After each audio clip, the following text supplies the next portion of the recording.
Take your seats, please. I'm a college prof. I'm raising hell. I'm gonna get in trouble with the professor.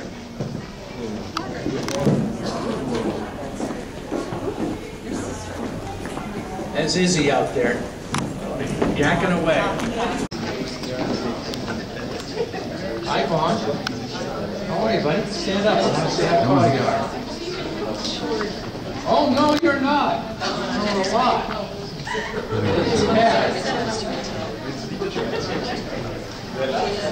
Okay. This is June's presentation is a very hard act to follow. Mostly, yeah, she did a wonderful job. And it's particularly enlightening for our branch of the family because we don't know enough about Gertrude. Gertrude was not part of the Deer Isle legacy. And it made me think that perhaps, given the difficulties that her father, John Hitz, had, in effect, the family really split off. Remember, William, the person about whom I'm about to speak, was 11 years younger, and he sort of went on a different track. This was a horrible incident, this accusation brought against John by Katie, I guess that was what she was called, Jane Shanks, and she thought that he had been stealing from her. She used it as the basis for their divorce, which she argued before the courts, and they went their several ways. As the little blurb in the handbook says, it was Jane Shanks who visited Penobscot Bay. You got there by boat in those days. You took the Baltimore Mail line from Baltimore to Boston, Boston to Rockland, Rockland the local. And she lived in the Firs, which was a rooming house, quite a fancy one, on the western side of the island for a couple of years before she located and acquired for $50. Wow. A 5-acre piece of ground that looks west across the Penobscot Bay, Eagle Island, Camden Hills. Well, I'm getting to the Camden Hills, but I'm blanking on Islesboro. Before you get to the Camden Hills, where if it's not a sunny, not a foggy day, the sun goes down. And it was an extraordinary piece of property that obviously my grandfather loved, our grandfather loved, but so did his two sons, William and Frederick. And Gertrude doesn't appear in the situation. I've been given to understand, and June, you correct me, that Jane Shanks made up for that in another way. Either gave Gertrude property in Washington or that she owned, because she was a very wealthy woman in her own right. She inherited all of Michael Shanks's Washington real estate. I'm tickled by June's reference to downtown Washington. I don't know when those marvelous buildings, the Steinway Piano Company, where they date from, but our grandmother Hitz, that is William's wife, was a pretty sturdy old Quaker from Baltimore, and she got together with President Wilson's second wife, and they were the first reform element in Pennsylvania Avenue. Before Senator Moynihan came along, they closed down all of the bawdy houses and rooming houses along Pennsylvania Avenue. Pennsylvania Avenue had dropped in quality. Anyway, William Hitz, our grandfather, Isabel's, Betsy's, Susan, and mine, was a person whom we never knew because he died in 1935. But he was the person who, with his mother's help, built the house on Deer Isle. Those days there was no bridge between Deer Isle and the mainland, and therefore the lumber and all of the windows and that sort of thing had to be landed from Rockland by schooner. It's a very simple house. It had been enlarged at one point It's a house that time has made better. It was a screened porch. The screening we don't quite use in the same way, but we spend a lot of time out on the porch looking west, as you can imagine. Our grandfather his family, as you have heard, had lived in Washington, D.C. long enough to be quite a fixture. And he benefited from a very traditional education and brought up a gentleman. He went to Exeter for a year or two. His grandmother, or his mother rather, having taken a fancy to that school as she got to know New England better. He was in the class of 1896 at Harvard College, but he never finished. And the reason was that a heart situation, a heart disease was detected, which was a problem for the rest of his life. And he had to come home and finish his education in Washington. He went to the old Columbian Law School, which is now Georgetown University, right in the center of the courts. And because he had two sons, I guess history repeats itself. He not only had a strong and idiosyncratic mother, Jane Shanks, but he married a very strong and idiosyncratic wife, a Baltimorean, as I say, a Quaker, a graduate of Goucher College, way ahead of her time, whom the two of them had met on Deer Isle. But after they were married and after the house was built, she ceased to come. She really felt that the New England, the damn Yankees, were out to cheat her. She really felt that they were much too fresh and uppity, and it just didn't work. And she spent most of her life, her adult life, after giving birth to these two sons, in Sweden in the summertime. She had a dear friend from Goucher College who was a well-born Swedish lady, and she was a Swedenborgian herself, and she went to Sweden a lot of the summer times. As I said earlier, Judge Hitz shut up shop well, let me get to the courts first. Because he had two sons who were able-bodied and a decent inheritance, he didn't feel he had to continue in the private practice of law. Again, I'm evoking this spirit that June and Betsy have spoken to, the tradition of public service. And when an opportunity came to become a trial judge on the Associate Justice of the Superior Court of the District of Columbia, I looked at his appointment just the other day to make sure I had it right. Woodrow Wilson, 1917. Put him on the court. And he served as a trial judge until 1931, when Herbert Hoover, different party, elevated him to the Court of Appeals for the District of Columbia. He was much beloved. Although he never finished at Harvard, the Harvards used him for a lot of errand running and other kinds of things.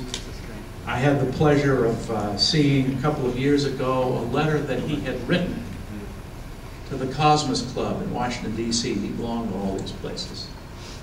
The Cosmos Club is sort of the literary club in the city. Offering Justice Brandeis for membership. And the letter's marvelous. It says, it was addressed to President Wilson. President Wilson, I know you are closely affiliated with the Cosmos Club. I've done a sounding. The body of the club would love to have Brandeis as a member. We've got some resistance among the admissions committee. For goodness sake, don't tell Brandeis. But write a letter to the admissions committee and tell them Brandeis should be voted in, which, according to the President Wilson correspondence that goes with it, was forwarded within a day or two. Close situation, the courts and the executive branch in those days. as I say, Judge Hitz was on the board of the Cosmos Club. He was also on the board of the Metropolitan Club for 10 years, and he attempted to do the same thing for Justice Frankfurter a few years later. As a trial judge, however, his most famous case was Teapot Dome. And in that case, he presided at the trial of Albert Fall, who, for all of you who have left your American history a little bit in the past, Albert Fall was the Secretary of the Interior, and he was a Westerner.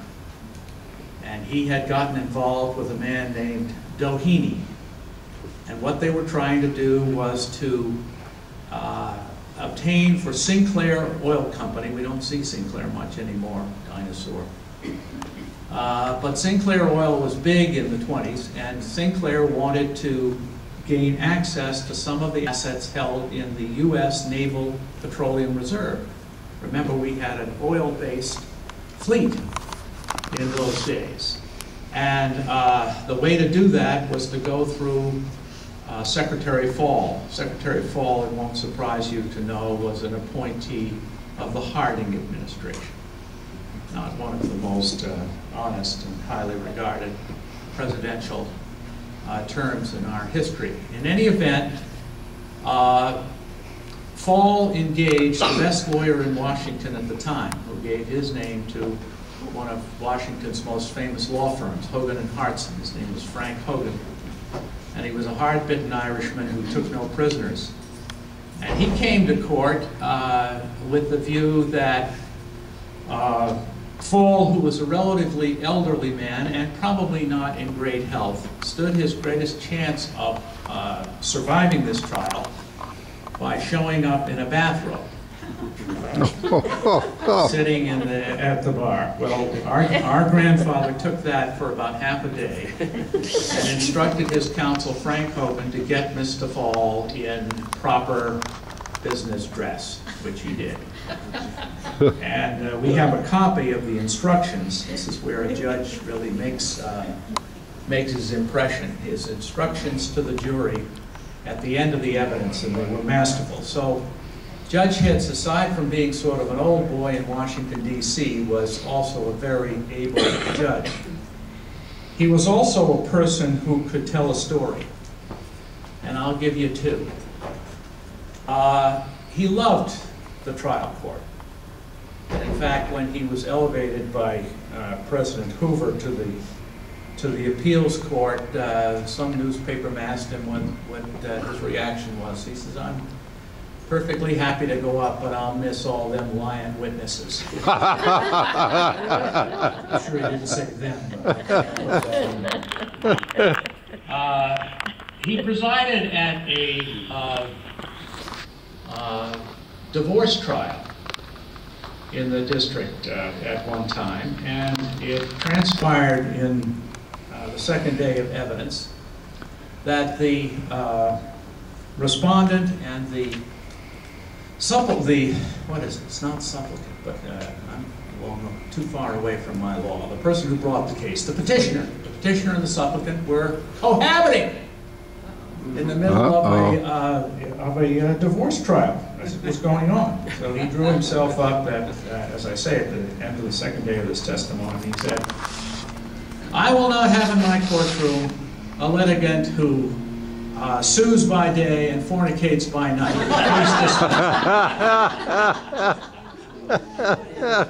A second story, and I ran into these stories at the Metropolitan Club, 30 years later. He was still, first thing I'll tell you about this, Metropolitan Club's about a block from where you all are located. And it's a wonderful old place, although it seems to me to be loaded with lobbyists, etc. these days. But when I first went through the doors, I must have been 25 or 6, there stood this marvelous black man who had been the doorman, Norman, for close to 50 years. He was at the end of his tour, but he was still doing it. And he grabbed me and said, "So you're Judge Hitz's grandson?" Because my father and Uncle Bill, Betsy and Susan's father, had never joined the Metropolitan Club for whatever reason. It wasn't convenient to them. He said, "So you're Judge Hitz's grandson? Many's the day. when I stood here at 5 o'clock in the afternoon and held some hot supper for your grandfather to take home after court was over. One of the other things that Esther Hitz, his wife, didn't do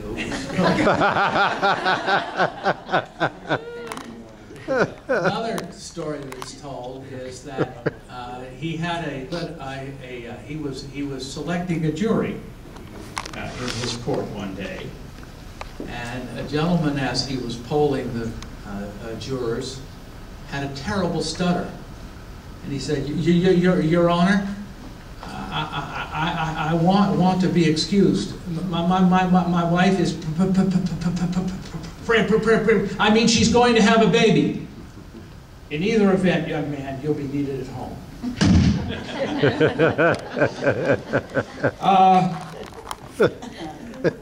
In Deer Isle, he had an enormous influence, especially with Alan Chesney, who was the head of Johns Hopkins Medical School. And the two of them, about the same age, maybe Dr. Chesney was a little bit younger, but problems that came up of a legal nature, involving Deer Isle citizens that he could help with, or of a medical nature that Chesney could, they sort of settled. It was a very old-style relationship to the town.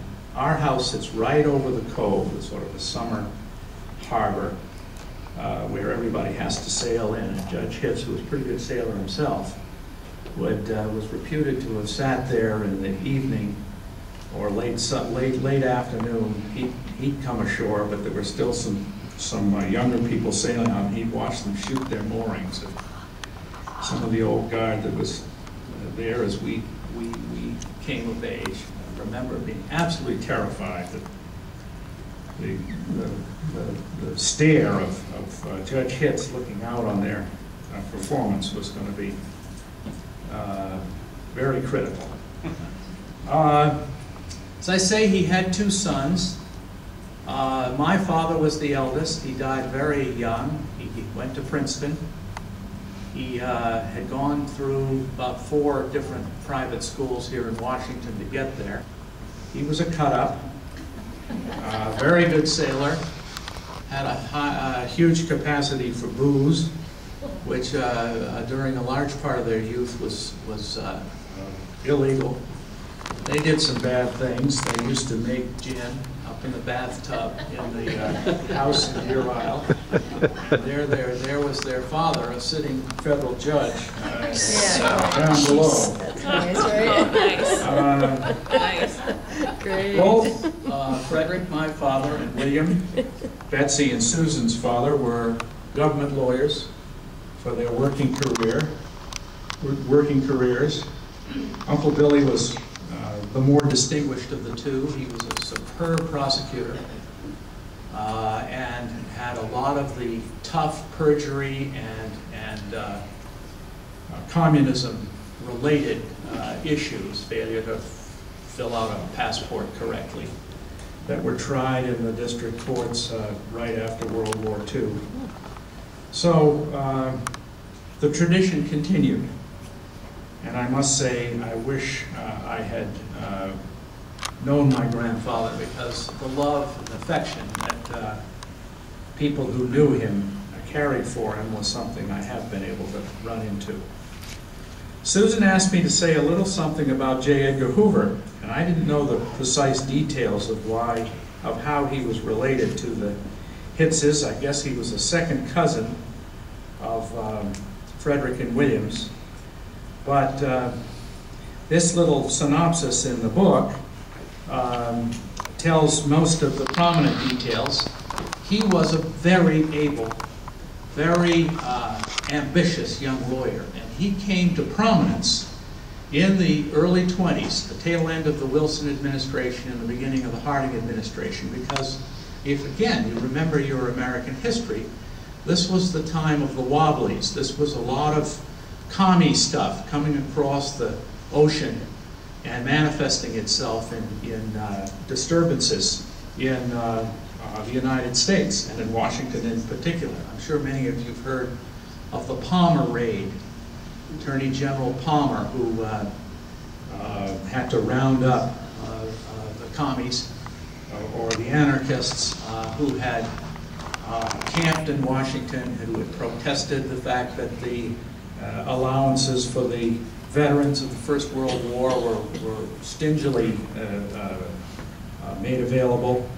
And it was J. Edgar Hoover, young Edgar Hoover at the Justice Department, who was given the job by Attorney General Palmer to prosecute these guys.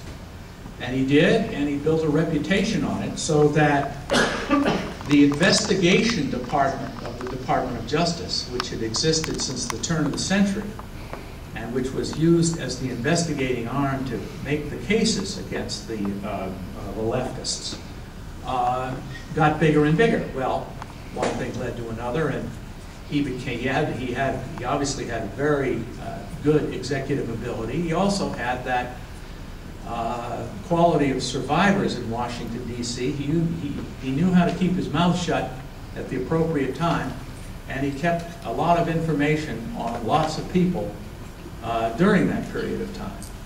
So that he was, he continued in that job, head of the FBI, until almost his death. He was the first and the longest serving Republican and Democratic president alike. Franklin Roosevelt used him a great deal, really put him in the intelligence business in World War II, which he resisted at the first instance, but discovered that it added to his power. And I don't know a heck of a lot more about him than that, but he was probably an official who had been in that job too long, like Admiral Rickover and some of the other old buffaloes that outstay their usefulness, but he'd had a very distinguished career in his youth and sort of middle age. And I thank you for your attention, and now on to Harold Hitz Burton.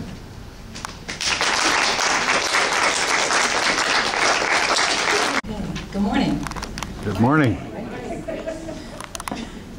I'm Christine Adler Phillips, sister to June, sister to Wendy, and all of us granddaughters of Harold Hitz Burton, whom you see up on the screen. And I'm going to try, as in as short a time as possible, to bring him to life for you, not just as a wonderful judge and justice of the Supreme Court, but as someone we knew as our grandfather and loved and admired. June had told you a little bit about his early years, and when he came back to the United States and his father did remarry, they lived in Massachusetts, and he ended up going to college at Bowdoin College, where June and David have taught for many years. And he went to Harvard Law School, became an attorney. And with his wife, Selma Florence Smith Burton, they moved to Cleveland, Ohio to begin his law practice. And that's, of course, where we all were born and raised. So he became an attorney in Cleveland and began becoming very active in the city and the politics and the legal community there. Became the law director for Cleveland at a time in the 30s, the 1930s, when there was a lot of lawlessness around. And after that, they wanted him to run for mayor of Cleveland.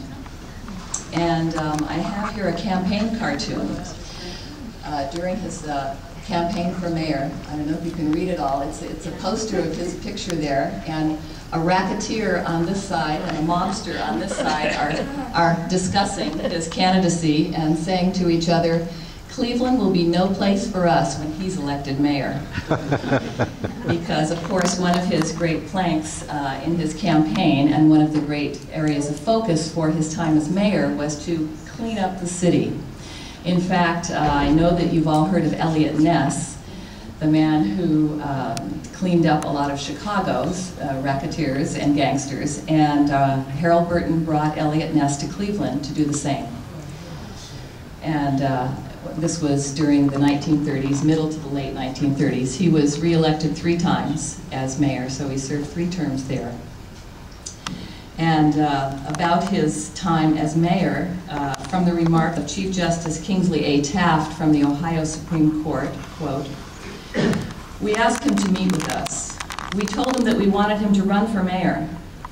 We were pleasantly surprised by his lack of resistance to that suggestion. However, what really impressed me was what he said at that time. I don't remember his exact words, but in substance, he said that he was not interested in making a lot of money during his life, that he only had one life to live, and that he wanted to make that life as useful a one in public service as he could, and that if he decided that being a candidate for mayor would help to accomplish that purpose, then he would become a candidate."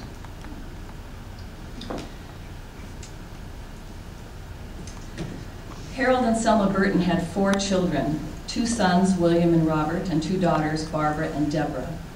Our mother is Deborah. Over here on the right-hand side, I believe she was about 19 years old when this picture was taken. This is the Burton family in 1939, taken on December the 4th. All of the sons and daughters were present, along with their spouses and first grandson. This comes from Mary Frances Berry, biographer of Harold Burton, from her book Stability, Security, and Continuity. Quote, "The electorate generally regarded Burton as a clean-living, moral, family man of the people, who had a listed phone number and who worked long hours as law director and mayor. They called him the Boy Scout mayor. He so carefully approached his job that in preparation for throwing out the baseball on opening day of the baseball season, he even practiced with Earl Hart, his secretary, on some out-of-the-way sandlot in Cleveland."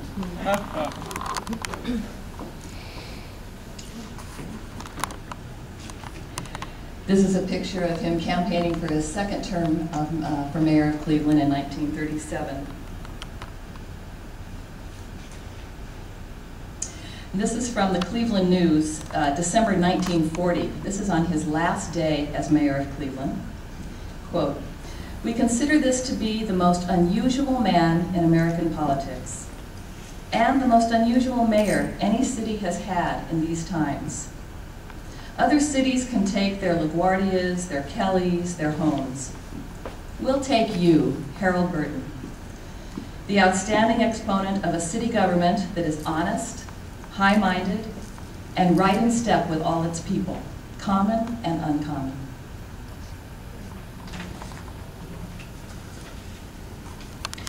So in 1940, Harold Hitz Burton, was elected senator from Ohio. He and our grandmother, Selma, moved to Washington, D.C. And this is where they lived. This is the Dodge Hotel in the 1940s. This is where they took up residence.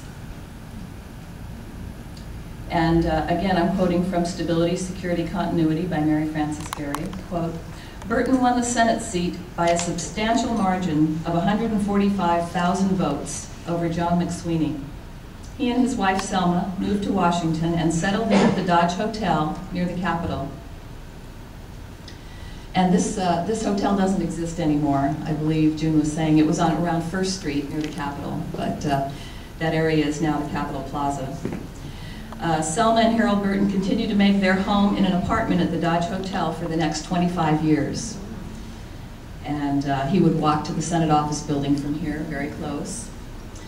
And then I have one other slide of the Dodge Hotel at Christmas time in 1944. So it was a lovely old hotel. When you think of living in a hotel, but they did have an apartment up on the upper floor, and it was a very homey, old, comfortable hotel. And just gives you a sense of how it looked in the lobby there.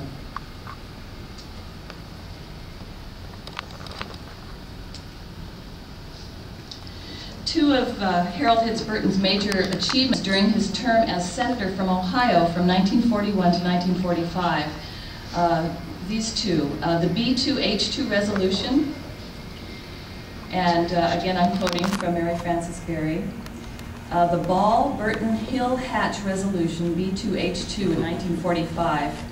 It provided for an international organization to promote peace after World War II, and became integrated into the Connolly Resolution. This resolution did set the stage for the successful ratification of the United Nations Agreement. And that's Harold Burton. We just lost it. You were losing your audio. Okay. It's going in and out. I don't know what it is. Maybe it's a battery.